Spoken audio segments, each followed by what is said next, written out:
Hola, ¿cómo están amigos? Un saludo muy atento desde acá, desde América Latina, desde Quito, Ecuador, un shalom bien grande para todos los estudiantes de nuestra comunidad en el mundo entero y un saludo también a nuestros alumnos online que nos acompañan a través del canal de YouTube.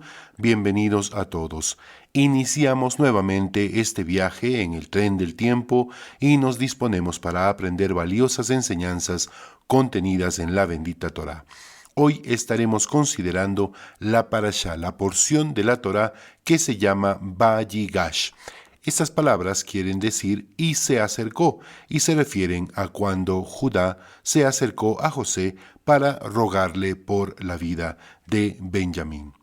Estamos en el libro de Bereshit, libro de Génesis, y esta porción va desde el capítulo 44, verso 18, hasta el capítulo 47, verso 27. Esta es la penúltima parashá del libro de Génesis, Bereshit.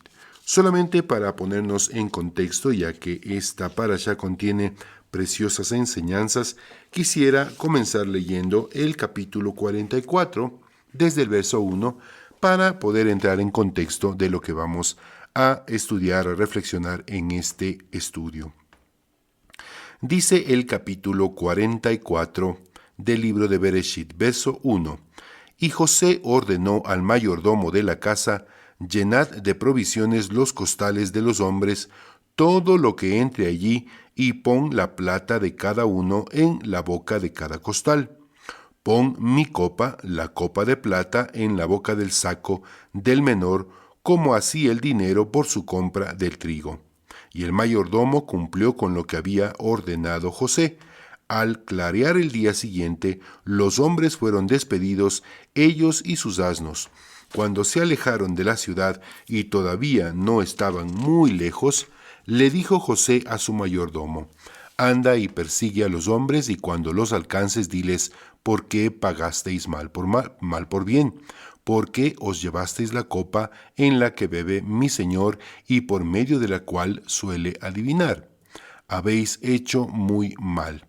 Y él, una vez que los alcanzó, les dijo tales palabras, ante las cuales le contestaron: ¿por qué dice mi señor estas cosas? No permita Dios que hagan sus siervos semejante cosa. He aquí que el dinero que hallamos en la boca de nuestros talegos lo trajimos desde la tierra de Canaán para devolverlo, como cualquiera de tus siervos que fuera hallado con eso, que muera. Y además, en este caso seremos siervos de mi señor. Y dijo el mayordomo: sea entonces de acuerdo con vuestras palabras, quien fuera hallado con lo hurtado será mi siervo, pero vosotros seréis libres. Y apresuradamente bajaron sus costales a tierra y lo abrieron uno por uno, comenzando por el hermano mayor y terminando por el hermano menor, y fue hallada la copa en el saco de Benjamín. Entonces se rasgaron sus vestidos, cada cual cargó nuevamente su asno, y retornaron a la ciudad. Judá y sus hermanos retornaron a la casa de José, que todavía estaba allí, y se posternaron ante él, y les dijo José: ¿qué es lo que hicisteis? ¿No sabéis que podía adivinar un hombre como yo? Y dijo Judá: ¿qué podemos alegar a nuestro Señor? ¿Cómo podemos justificarnos? Dios halló el pecado de tus siervos, por consecuencia, nosotros somos siervos de mi Señor, y también lo es aquel en cuya mano fue encontrada la copa. Pero él le respondió: lejos de mí hacer esto. El varón en cuya mano fue hallada la copa será mi siervo, pero vosotros podéis ir en paz hasta donde está vuestro Padre.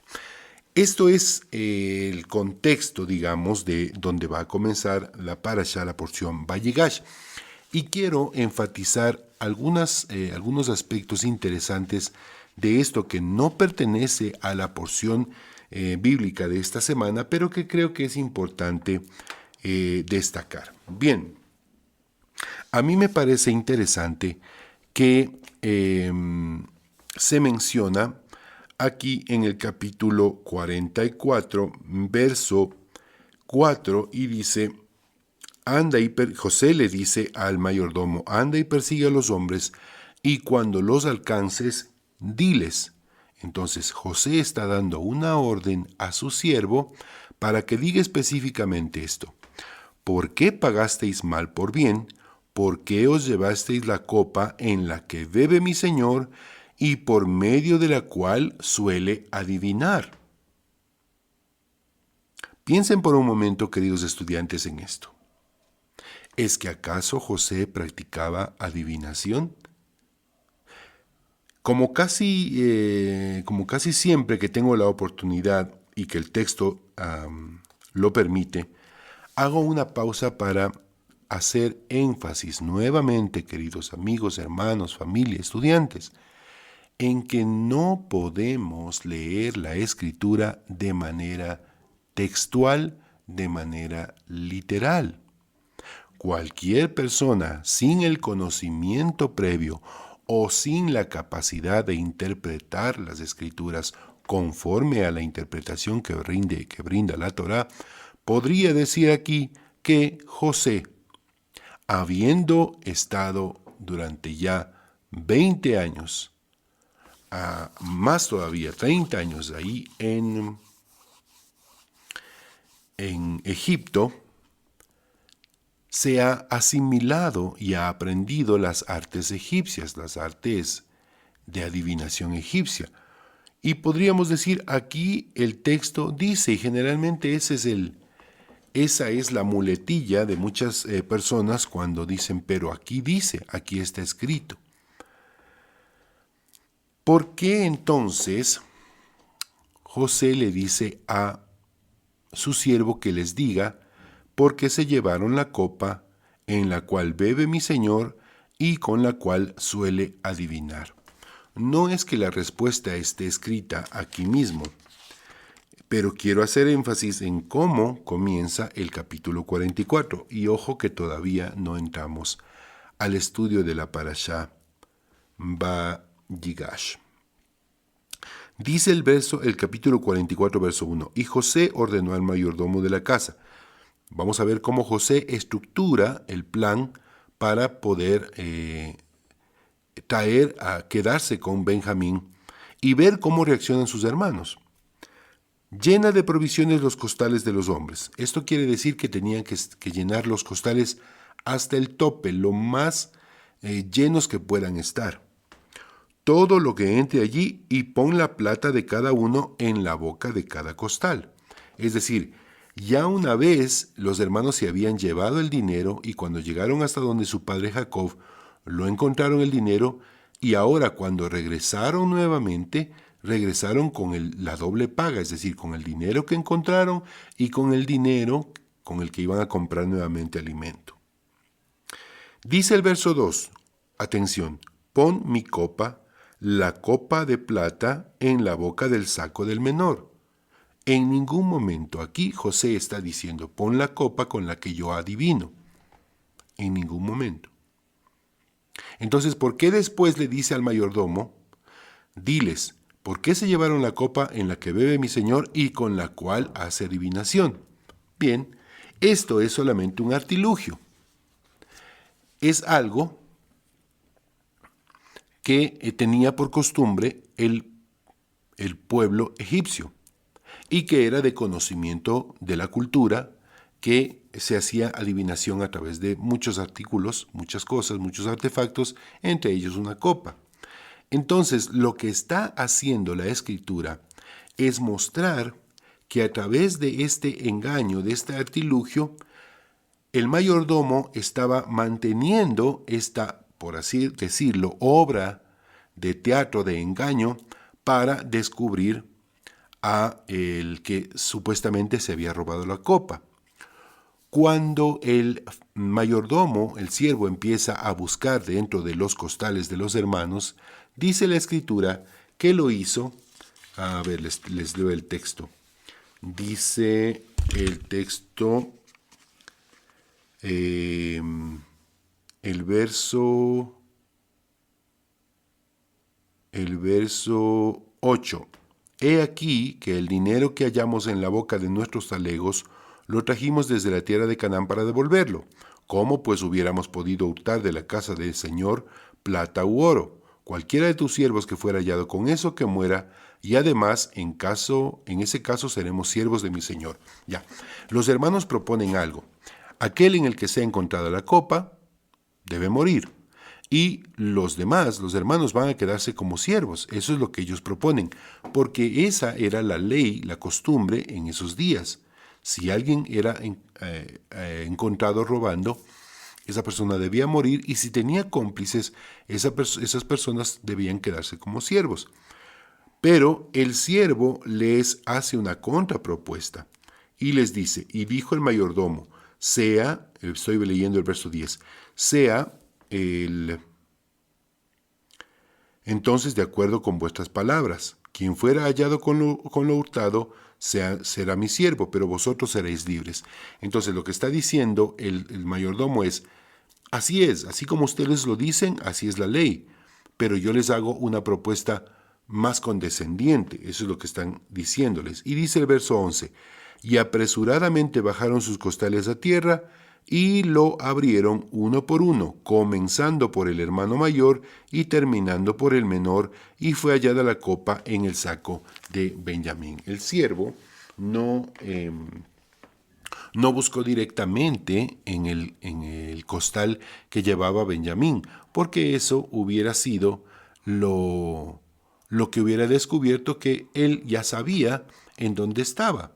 Entonces, y solamente para ya ir terminando con el asunto, si es que José practicaba la adivinación, hubiera sabido perfectamente en dónde estaba la copa. Estaba en el costal de Benjamín, porque él mismo lo puso ahí. Entonces el mayordomo hubiera dicho directamente, mi amo sabe dónde está la copa y está aquí. Y si así lo hubiera hecho, se hubiera mantenido la idea de que José podía adivinar a través de la copa. Pero insisto, esto es solamente para entender que no podemos tomar los textos de la Torá de manera literal, de manera textual. Como siempre les digo, queridos estudiantes, el texto está escrito de tal manera que un maestro, un moré, pueda explicar estas cosas con la intención de sacar una enseñanza, de lograr una enseñanza. ¿Cuál sería la enseñanza de esto? Que muchas veces, un artilugio sirve para un propósito más destacado, un propósito más elevado. No estoy diciendo, ojo, no estoy diciendo que es permitido mentir. Lo que estoy diciendo es que así actuaban en esos tiempos, así obraban en esos tiempos. Tomen en cuenta también que, ya lo hemos dicho muchas veces y les aconsejo buscar aquí en los videos del canal sobre los 7 preceptos del noajismo, en donde todavía no estaba dada la Torá, todavía no había el mandamiento de no mentir, pero ya se practicaba la idea de no engañar, no mentir. Entonces no es que están mintiendo, están utilizando un artilugio para concretar el plan que tenía José. Bien, ahora sí vamos al estudio de la parashá de esta semana, y solo quería hacer esa breve introducción para ponernos en contexto. La semana pasada estuvimos revisando la parashá Miketz y estuvimos hablando de los 13 atributos de misericordia que constantemente debemos tenerlos presentes: ser tolerantes, ser pacientes, perdonar, buscar el bien para y en los demás, no guardar rencor ni ira, hacer actos de bondad, buscar el bien para quien nos hizo mal, recordar lo bueno, olvidar lo malo de los demás, sentir compasión por los demás, incluso por aquellos que nos han hecho daño, actuar con honestidad, actuar con bondad, con indulgencia, no insistir ni obligar a nadie a que cumplan la ley al pie de la letra, ayudar a otros a arrepentirse y ser misericordiosos y compasivos, aún con quienes no se lo merecen. Les recomiendo, si no lo han escuchado, revisar el video anterior de la semana pasada, el video de la parashá Miketz. Bien, ahora sí, hoy estamos con la parashá Vaigash. Ya dijimos que esta palabra se refiere o puede traducirse como y se acercó, y se refiere a Judá cuando se acercó a José para rogarle por Benjamín. Y así comienza este verso 18 del capítulo 44. Judá se acercó y le dijo: ruego, mi señor, que pueda hablar tu siervo una palabra en presencia de mi señor, y no se encienda tu ira en contra de tu siervo, porque tú eres igual a Faraón. Bien, entonces la parasha Vayigash comienza en este verso 18, y se acercó. ¿Quién se acercó? Judá. Ahora, ¿por qué se acerca Judá? En el capítulo 44, del verso 1 al 17, José, como ya dijimos, ha elaborado un plan, despide a sus hermanos y ordena que en la carga de Benjamín pongan la copa de José. Luego el mayordomo los alcanzó y les increpó al respecto, y los mismos hermanos propusieron que quien fuera hallado con la copa debería morir, y ellos quedarían como siervos. Y es el mayordomo quien, conociendo, como ya dijimos, el plan, propone que quien tenga la copa sea llevado como siervo, y los demás hermanos pueden quedar en libertad. Nuevamente hago una pausa solamente para decirles que este plan estaba ideado por José para ver cómo reaccionaban sus hermanos, si ellos habían cambiado, si ellos habían hecho acto de arrepentimiento, teshuvá, ya que la primera vez cuando lo vendieron a él, fueron completamente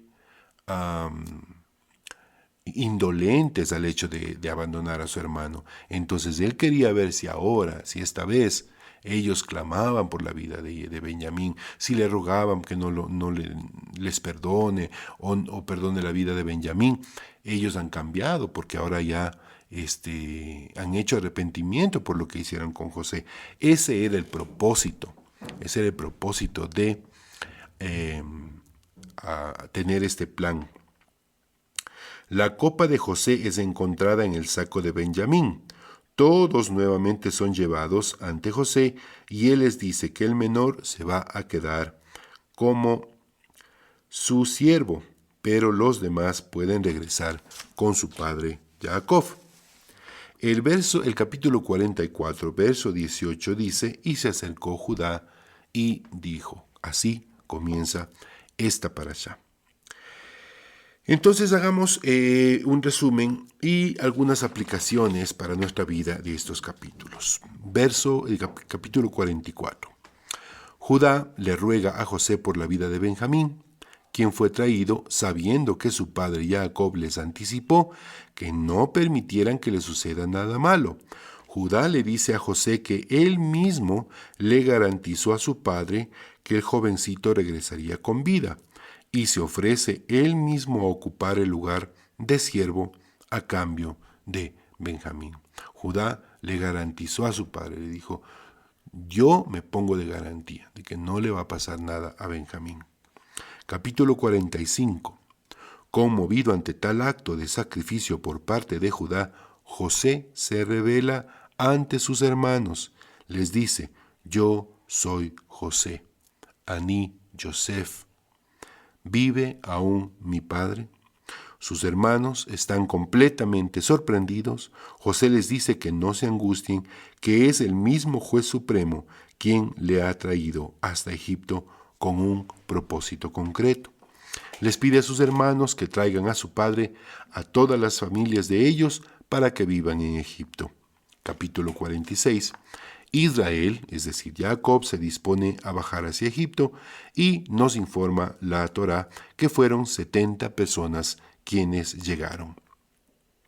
Jacob se encuentra con su hijo amado José, y José lo presenta ante Faraón. Capítulo 47. José también presenta a 5 de sus hermanos a Faraón, y Faraón les concede quedarse a vivir en la mejor región de Egipto, en la región de Gosén.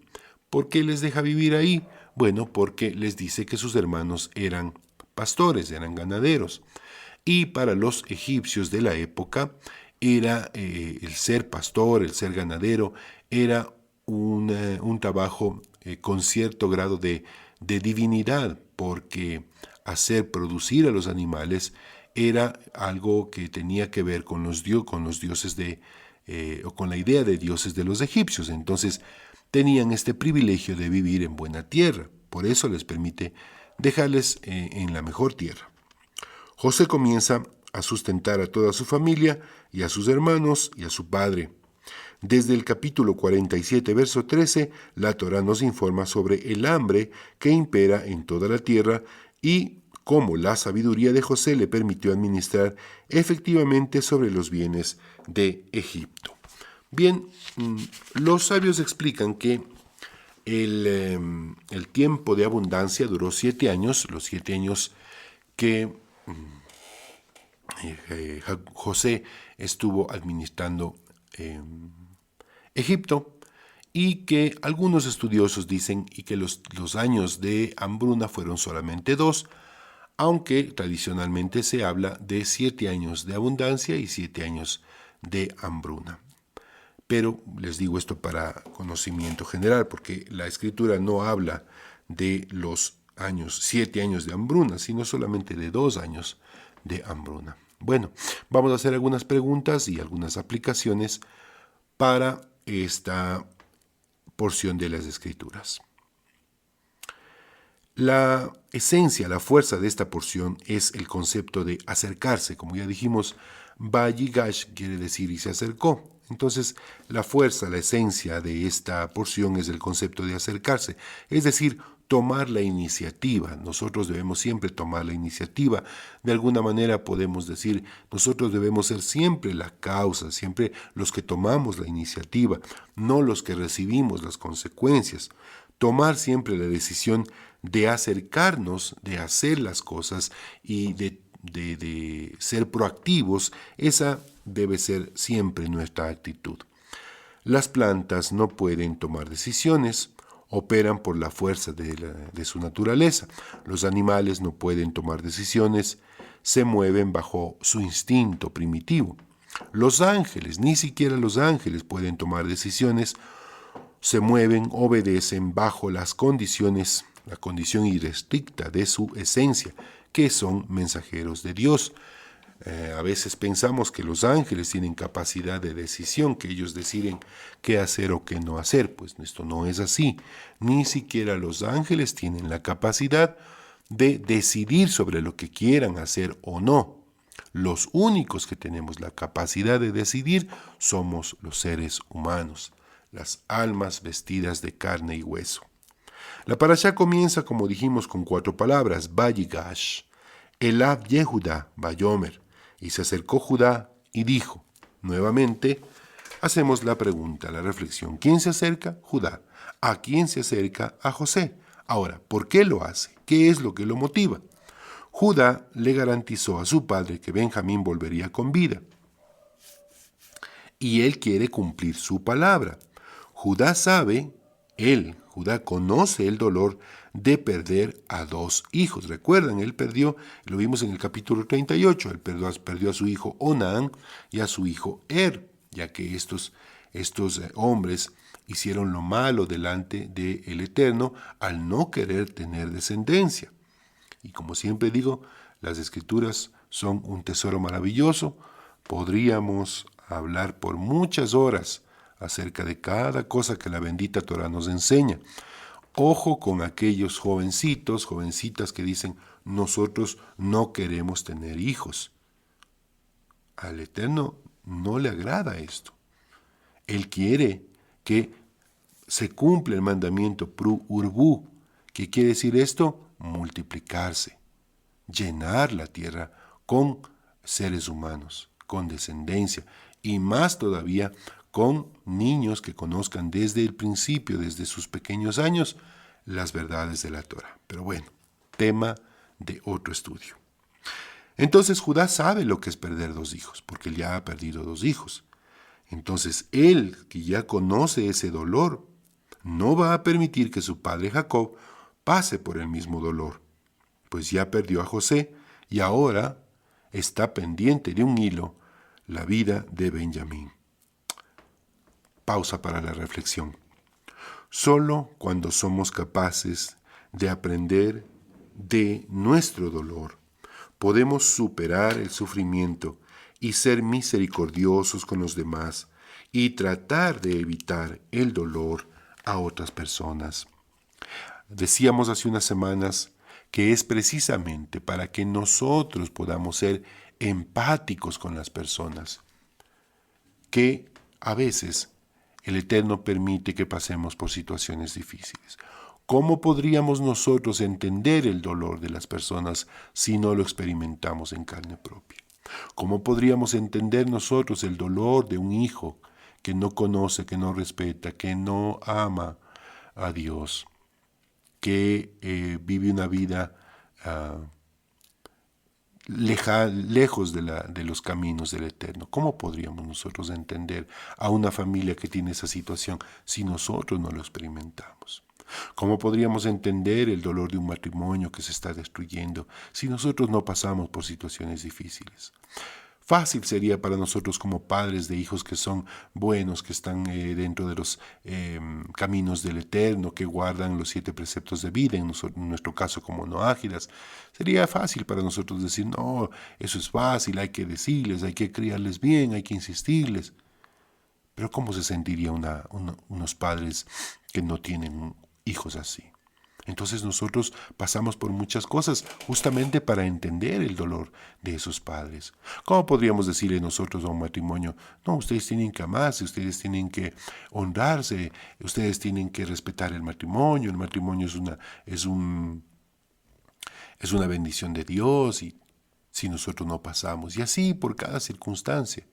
Entonces, Judá, que ha pasado por el dolor de perder 2 hijos, es el único que puede realmente anhelar que para su padre no existe este mismo dolor. Ya perdió a uno, a José. No quiere que pierda a otro, a Benjamín. ¿Cómo se le llama a esto? A esta actitud, a este sentimiento. La palabra en hebreo es rahem, quiere decir misericordia, que se expresa a través de actos. Y hay un dicho popular que dice, obras son amores, no buenas razones. No podemos decir siento pena, siento mucha pena por ti, por tu familia, y no hacer nada al respecto de ese dolor que sentimos. Tenemos que hacer actos de misericordia. Recuerden que uno de los preceptos de uno de los atributos de misericordia, dice, el número 6 dice, hacer actos de bondad. También hay otra palabra que es Hesed, ¿no?, que significa bondad. Pero esta es una bondad voluntaria, es la respuesta a un deber interior, es la fidelidad con ese sentido de compromiso por el dolor de los demás. ¿Por qué se acerca Judá? Él no lo sabe en ese momento, pero el cielo le está dando la oportunidad de hacer teshuvá, rectificación de su equivocación. ¿Cuál fue su equivocación? Lo podemos ver en Bereshit capítulo 37, versos 26 y 27. Pues es Judá quien dijo a sus hermanos, vendamos a José a los ismaelitas. Muchos años han pasado desde que Judá dijo estas palabras, cometió esta equivocación. Y ahora él no lo sabe, pero el cielo le está dando la oportunidad de rectificar. Él no lo sabe en ese momento, pero el cielo le concede la gran oportunidad de rectificar todos sus errores. Judá está frente a frente con José, a quien él propuso que le vendieran. A este concepto se lo denomina teshuvá, retorno. Se lo ha relacionado con la palabra arrepentimiento, que más bien debe entenderse como una reconexión con Dios. Entonces, bueno, habrá tiempo ya para hablar del arrepentimiento y de teshuvá, que es el retorno. Pero en este caso lo que el cielo le está dando la oportunidad a Judá es de rectificar, de no volver a cometer el mismo error, de al verse en la misma situación, obrar de manera diferente. Dios, el Eterno, le está dando la oportunidad a Judá de buscar el shalom, la paz, la completitud con Dios y con todos. ¿Cuánto dolor habrá sentido Judá al ver el sufrimiento de su padre. Pero ya lo hecho, estaba hecho y no podía volver el tiempo hacia atrás. Año tras año, con toda seguridad, veía como su padre recordaba a José, veía el dolor de su padre, y con toda seguridad Judá también tenía remordimiento, dolor, por él haber propuesto que vendan a su hermano, pero ya no había nada que hacer. ¿Qué puede provocar un acto de misericordia, un acto de bondad? ¿Qué provocó en José ver a su hermano arrepentirse? Dice el capítulo 45, José no pudo contenerse más. Perdón es eso que sentimos cuando, motivados por un sentimiento de amor profundo, de amor noble, de amor sensible, decidimos perdonar a una persona. Cuando tú tomas la iniciativa, tú puedes provocar perdón. Cuando tú tomas la iniciativa. ¿José les perdonó en ese momento a sus hermanos? Pregunto, ¿José perdonó en ese momento a sus hermanos? Recuerden todo lo que ha pasado José. Fue vendido, fue puesto en un pozo, que la Escritura dice era un pozo que no tenía agua y estaba vacío. Ahora, obviamente si no tenía agua, estaba vacío. Pero nuevamente, la Torá lo expresa de esa manera porque quiere decir que el pozo no tenía agua y cuando dice estaba vacío, es una manera de expresar que ahí estaban alacranes y también serpientes. Y ahí le botaron a su hermano. Por eso pasó José. Luego lo sacaron de ahí, pero cuando lo están sacando, y quizás José está pensando, bueno, ya me perdonaron, ya me están sacando, fue un castigo, no lo voy a volver a hacer. Pero cuando lo sacaron, eran los ismaelitas quienes lo estaban sacando. Y luego cuando los ismaelitas se lo llevaron, ¿te imaginas el dolor de José al ver que sus propios hermanos lo habían vendido? Luego los ismaelitas lo vendieron a los madianitas. ¿Te imaginas cuántas lágrimas, cuánto dolor, cuánta incertidumbre en este muchacho de apenas 17 años? Cuando llegó a Egipto fue también expuesto como materia, como algo material, quiero decir, como un objeto para ser vendido. Y ahí lo tomó Potifar. Tuvo apenas un poco tiempo y fue llevado a la cárcel. Y ahí pasó 13 años de su vida. Quizás lo digo solamente como algo interesante, quizás cada año aprendiendo un atributo de misericordia, cada año aprendiendo a perdonar, cada año aprendiendo a ser bondadoso, cada año aprendiendo a ser misericordioso, cada año aprendiendo a no mantener en el corazón ira, resentimiento, recelo.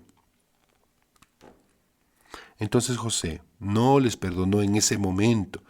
No es que actuó visceralmente, no es que de pronto dijo, bueno, ya me convencieron. No. José los perdonó hace mucho tiempo. El perdón no es algo que tienes que otorgar necesariamente motivado. Muchas veces cuando hay discusiones familiares entre hermanos, uno dice, no, pero si mis hermanos hacen esto, entonces yo los perdono. Porque si ellos no hacen eso, yo no les perdono. Cuando hay peleas, cuando hay discusión, cuando hay discusiones en el matrimonio, el esposo dice, si ella me pide perdón o si ella hace tal cosa, entonces yo le voy a perdonar. O viceversa, cuando la esposa dice, no, si él no cambia, entonces yo no lo perdono. Si él no me dice tal cosa, entonces yo no lo perdono. Amigos, hermanos, familia, el perdón no es algo que tú tienes que darlo, ofrecerlo, motivado por algo. No es que José se motivó a perdonarles porque vio cómo Judá le rogaba por Benjamín. No, José los había perdonado hace mucho tiempo. El perdón es algo que ofrecemos por decisión propia, pues perdonar es una sabia decisión. Aquí surgen otras preguntas. Si José había perdonado a sus hermanos y amaba tanto a su padre, ¿por qué durante todos los años en Egipto no hizo nada por comunicarse con su familia? Está bien, comprensible que durante los 13 años que pasó en la cárcel no podía comunicarse con sus hermanos y con su padre. Pero ¿por qué no lo hizo cuando ya salió de la cárcel? Apenas fue nombrado virrey, podía haber enviado cartas, o podía haber enviado una comitiva, o podía haber ido él mismo. El texto nos informa que fue vendido a los 17 años, pasó 13 años en la cárcel, salió cuando tenía 30 años, inmediatamente fue nombrado virrey de Egipto y por 7 años estuvo administrando la abundancia que tenía Egipto. ¿Por qué no envió al menos una carta o mensajeros para avisar a su padre? Recuerden cuál es la esencia, la energía, la fuerza de esta porción: acercarse. Hay que acercarse, pero también hay que saber cuándo acercarse. Es decir, hay que ser sabios. ¿Qué es lo que le dice José a sus hermanos? En el capítulo 45, verso 8, permítame, voy a buscarlo para leerles textualmente. ¿Qué es lo que les dice José a sus hermanos? Capítulo 45, verso 8. Por lo tanto, no fuisteis vosotros quienes me enviaron aquí, sino el Eterno. Y me puso por padre del faraón, por señor de toda su casa y por gobernante de toda la tierra de Egipto. ¿Por qué no se acerca José una vez que es nombrado virrey? ¿Sus hermanos lo vendieron? ¿Su padre no hizo nada para buscarlo? ¿Qué entendió José? Dios me envió a Egipto con un propósito. Hasta que no se cumpla el propósito, no me voy a adelantar. No voy a meterle las manos a los planes de Dios. Él me puso en la cárcel. Él me trajo a Egipto. Él me ha sacado de la cárcel. Yo no voy a hacer nada en contra de sus propósitos. Y si durante todos estos años ni mis hermanos ni mi padre no me han buscado, debo entender que Dios tiene un propósito que ahora no entiendo, pero que está escrito. José es un sádic, ya lo hemos dicho, un justo. Sus motivaciones no nacen de sus emociones, de sus frustraciones, de su odio o de su amor.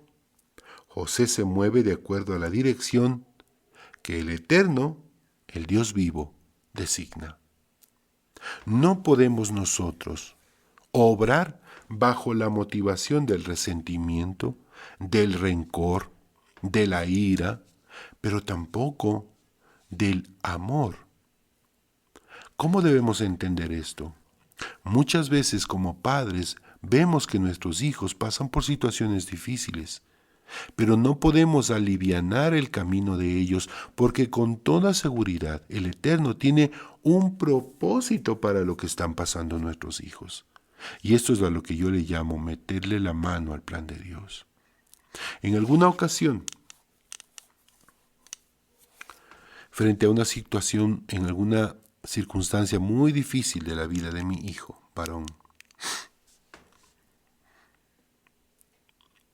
nosotros con mi esposa veníamos en el camino a toda velocidad, a 120 kilómetros por hora, veníamos por el camino, porque necesitábamos llegar a cuidar a nuestro hijo, a ver que no le pase nada malo, que no se desvíe del camino, que no haga nada. Y entonces llegó un sentir a nuestro corazón, y el Eterno puso en nuestro corazón: o lo cuidan ustedes o lo cuido yo. Pero los dos no podemos hacerlo. O lo hacen a la manera de ustedes o lo hago a mi manera. No es buena idea, querido amigo, hermano, familia, Estudiante, no es buena idea meterte en los planes de Dios, meterte a tratar de ayudarle a Dios. Así lo entendió José. Quiero preguntarte entonces, ¿qué motiva tus decisiones? ¿Te motiva la pasión que sientes en algún momento? ¿La ira que sientes? ¿Eres un hombre, una mujer visceral que habla sin pensar, que actúa sin pensar? ¿Sabes cuántas veces José menciona a Dios? José menciona 18 veces a Dios. Y te voy a dejar los textos. Génesis 41:25 dice, Dios ha mostrado, no yo. Génesis 41:51, Dios me ha hecho olvidar. Así fue como, por eso fue que le puso su nombre a su hijo, a Manasés. Génesis 41:52, Dios me ha hecho prosperar. Génesis 42:17, yo temo a Dios. Cuando vio a sus hermanos dijo, Shalom lekulam, paz a vosotros. Vuestro Dios y el Dios de vuestro Padre ha puesto un tesoro en vuestros costales. Cuando vio a Benjamín dijo, Dios te bendiga, hijo mío. No me enviaron ustedes, Dios me envió. 18 veces menciona al Eterno. ¿Por qué? Bueno, porque si pudiéramos hacer un ejercicio de gematría, es decir, trabajar con las letras hebreas, 18 es Yod y Het, las letras hebreas, que también tienen números, ¿no? Yod que tiene el valor de 10 y Het que tiene el valor de 8. Entonces, el 18 también puede leerse como la palabra Hay, que quiere decir vida, y una expresión de bendición abundante y duradera. También puede entender la vida como una expresión abundante y duradera. También puede leerse como 1 más 8. Estamos haciendo un breve ejercicio de gematría, como 9. ¿Qué es el 9?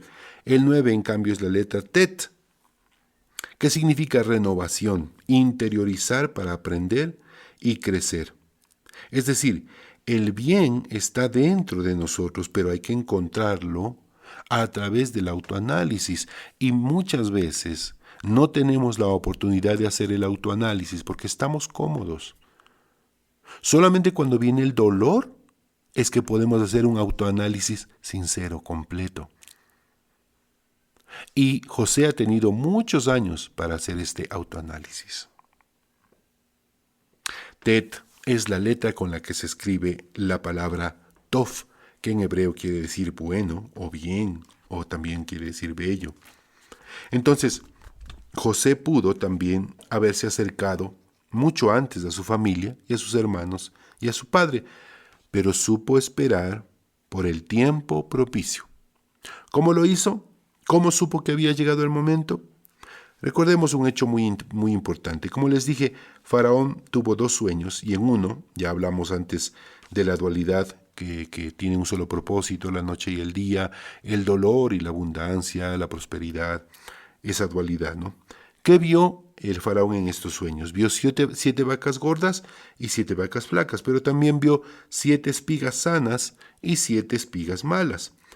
Posiblemente estamos especulando, pero el capítulo 41, versos 35 y 36 dice, junten toda la producción de trigo, es decir, las espigas sanas, y guarden esa provisión para los 7 años de hambre. Entonces, la introspección en tiempos malos nos permite prepararnos para los tiempos buenos. Y la introspección en los tiempos buenos, el autoanálisis, nos permite prepararnos para los tiempos malos. Es como un ciclo continuo en donde aprendemos en los tiempos buenos, nos preparamos para los tiempos malos y durante los tiempos malos preparamos nuestro espíritu, aprendemos para cuando vuelva a llegar el día, vuelva a llegar la claridad. ¿Durante qué tiempo, durante qué etapa se acercan a Egipto los hermanos de José? ¿Durante los años de abundancia o durante los años de hambruna? durante los años de hambruna. ¿Bajo qué circunstancia generalmente nosotros nos acercamos al Eterno? ¿Cuando todo está bien o cuando las cosas van mal? El bien y el mal, recuerden ustedes, no existe. Es decir, el concepto de que hay un Dios bueno, un Dios malo, un Dios que bendice y un Dios que castiga, eso no es bíblico. El Eterno provoca las condiciones para que nos acerquemos a Él. El cielo nos da la oportunidad de rectificar, de hacer teshuvá, de acercarnos a través de actos de misericordia, de perdonar, de ser justos, de ser sabios. La gran pregunta es, ¿bajo qué circunstancias nos vamos a acercar al eterno juez?